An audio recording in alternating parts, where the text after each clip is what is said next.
Hello, my name is Olivia Steinberg. Here is my audience of four.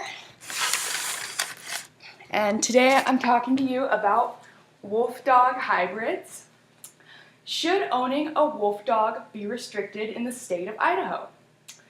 Wolf dog hybrid ownership should be restricted to individuals who have shown proof of their capability and experience to handle a breed as wild as the wolf dog.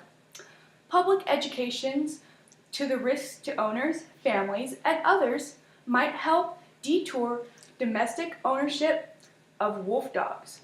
Wolf dog hybrids are, at best, tamed and socialized exotic canines. At their worst, they are dangerous to those humans around them. What exactly are wolf dog hybrids anyway? Well, Merriam-Webster defines them as the offspring of a wolf and a domestic dog. The term is thrown around by breeders to describe a dog that might have a Malamute for a father, a German Shepherd for a mother, and zero wolf in their ancestry.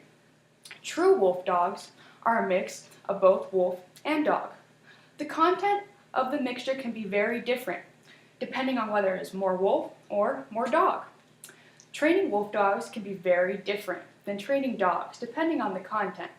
The variation within the personality of this hybrid breed is another factor that makes owning them very difficult.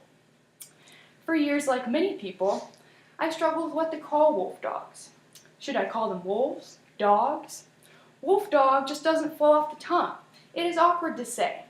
And yet, it is thus the perfect name, because they are not wolves, and they are not dogs. They are trapped in the awkwardness of being neither.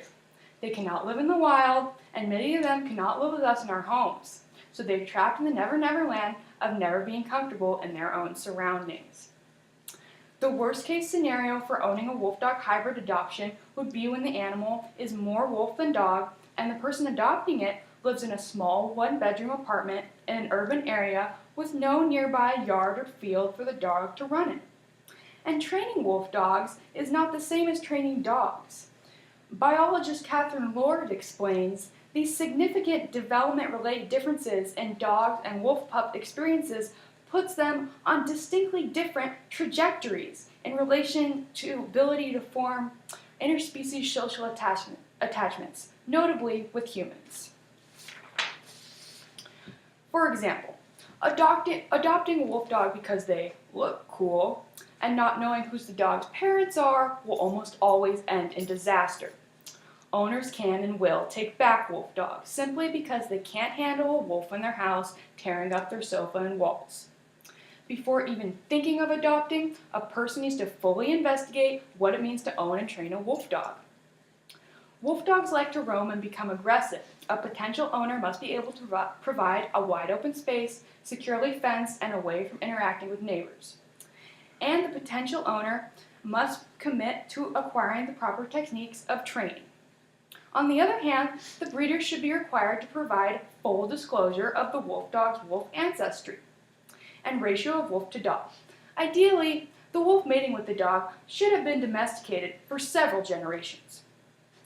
At this point, Martha Schillinger-Connor states there's no approved rabies vaccination for wolf dogs. While the federal government officially sees them as domestic pets, they're treated as wild animals when it comes to rabies.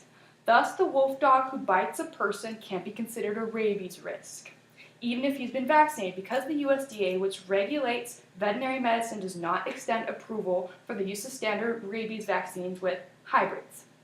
Euthanasia is necessary, the USDA says, because the only reliable test for rabies requires an examination of the animal's brain. Wolf dog owners are encouraged to vaccinate their animals, but to do so they must make a tough choice. Lie to their vet or sign a waiver saying that they understand that the vaccine is being used off-label on a hybrid animal and thus cannot be relied upon to deliver full protection against rabies. The legality of owning a wolf dog hybrid in Idaho is stated that one must apply for a license within 3 days of purchasing the wolf dog, and also that a licensed vet has to tattoo the wolf dog within 2 weeks of applying for the license to own a wild animal. After researching wolf dogs, it is clear to me that ownership is not for everyone. Due to the potential lethal danger that wolf dogs can pose to humans, in my opinion, authorization by the state of Idaho is key before a person can own or breed wolf-dog hybrids. Now, I'm not saying all wolf-dog hybrids are violent beasts, but I am cautioning that due to the mix of potentially dangerous genetic traits, wolf-dog ownership has serious consideration. It is more than the risk of an animal that can rip up whatever he or she can get their paws on. Bringing home a wolf may be putting family, neighbors, visitors, and even oneself at danger of injury or death. Dog trainer Jennifer McCarthy has been rescuing and studying the behavior of wild wolves for years. She explains it is a worst-case scenario that you have the wild instincts of the wolf mixed with the domestic instincts of the dog. Mixing domestic and wild is like playing with fire. Thank you. Yay! Thanks. That's interesting.